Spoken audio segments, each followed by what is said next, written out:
Get in the leg, up in the air it goes. Nichushkin had it swiped away.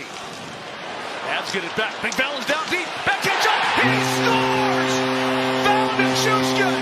Backhand top cheese. He ties the game at 1. And what a beautiful goal that was for his third of the year. It came on a delayed penalty. Quebec Nordique. Val Nichushkin using his body, 6'3" on a 5'11" defender, going forehand to backhand, top shelf. You can see it again. Nelson with the forecheck, and Nichushkin writes, drawing a penalty and taking it to the net. He just said.